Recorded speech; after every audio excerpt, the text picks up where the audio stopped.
రాత్రి ఉండి పొద్దున 5ంటికే బయలుదేరి వచ్చినాం. ఈ ప్రోగ్రాం మహిళల ప్రోగ్రాం చాలా విజయవంతంగా చేద్దాం, వాళ్ళకి సలహాలు సూచనలు ఇద్దాం. ఎందుకంటే కాంగ్రెస్ పార్టీ కేవలం మహిళల కొరకే ఉంది. మహిళలకు మేము ప్రమాణ స్వీకారం చేసిన గంటల లోపలే మహిళలకు ఆర్టీసీ బస్సులు ఉచిత ప్రయాణం అన్నాం, 500 రూపాయల గ్యాస్ సిలిండర్ అని చెప్పినాం.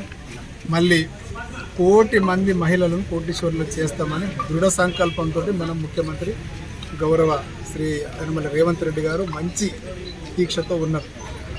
అటువంటి ప్రోగ్రామ్ని సక్సెస్ చేద్దామని చెప్పేసి ఇక్కడ మహిళలకు ఒక దిశ ఇచ్చి మనం బోధం వాళ్ళకి డైరెక్షన్స్ ఇద్దామనే ప్రక్రియలో భాగంగా ఇక్కడికి వస్తే లోపల చిన్న రూమ్లో ఏపీఎం గారు చిన్న రూమ్లో మీటింగ్ పెట్టి మహిళలు సగం మంది మహిళలు వెనక నిలబడి ఉన్నారు.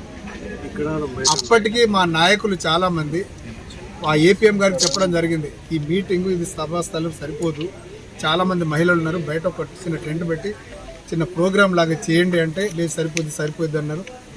ఏదో ఆయన ఆలోచన ఏంటంటే మీరు వస్తే రండి, చేస్తే చేసుకోండి, పోతే పోండి అన్నట్టుగానే ఆయన ఆ ఫీలింగ్ అట్లా కనిపిస్తూ ఉంది. కాబట్టి సరే చూద్దాం, మంచిగా అయినప్పుడే వద్దామని చెప్పేసి మళ్ళీ రేపన్నా ఎల్లుండన్నా ప్రోగ్రామ్ నేను తప్పక వస్తే ఎక్కడున్నా కూడా ప్రోగ్రామ్ మాత్రం మళ్ళీ వచ్చి ప్రోగ్రామ్ సక్సెస్ చేసి.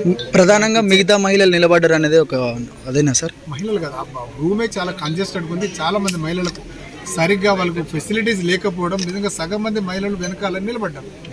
మీ కుర్చీలు ఉన్నాయా? ప్రెస్ వాళ్ళకి ఇంత పెద్ద ప్రోగ్రామ్ కాంగ్రెస్ పార్టీ చాలా ప్రతిష్టాత్మకంగా తీసుకొని ఒక ప్రోగ్రామ్ చేసి మహిళలను ఎలివేట్ చేద్దామనే ప్రక్రియలో భాగంగా ఈ ప్రోగ్రామ్ చేసినప్పుడు ప్రెస్ వాళ్ళు అయితే వచ్చి కూర్చోవాలా లేదా? అందుకే నేను రేపు కానీ ఎల్లుండి కానీ పెట్టుకోమని చెప్పాను. మళ్ళీ నేను చూసా తప్పకుండా. ఇప్పుడు చర్యలు అంటే హైకమాండ్ తీసుకెళ్దాం. ఆయనకు ఒకటే ఒక సంకల్పం, నేను ఇట్లాగే ఉంటా, నేను ఇలాగే చేస్తా, మీరు చేసుకునేది చేయండి, ఉంటే రండి చేసుకుని మీ ప్రోగ్రామ్ మీరు చేసుకొని పోండి, కానీ నా వాళ్ళకి మాత్రం మారదు, నా ప్రవర్తనలో తీరు ఇదే రకంగా ఉంటుందని చెప్పేసి ఇప్పుడే మొండి వైఖరికి చెప్తా ఉన్నాడు నాతోటి. ఎందుకంటే మా కార్యకర్తలు 2 గంటల ముందు వచ్చి వారికి గుర్తు చేయడం జరిగింది. అంత పెద్ద ప్రోగ్రాము మొన్న కేసముద్రంలో చాలా బ్రహ్మాండంగా చేశారు. ఆఫీస్ ముందు టెంట్ పెట్టి మంచి ప్రోగ్రామ్ పెట్టడం జరిగింది.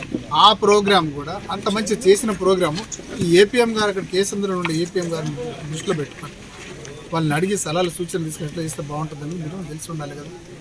మొన్న జడ్జి గారు వచ్చినప్పుడు ఇదే తంత అంట.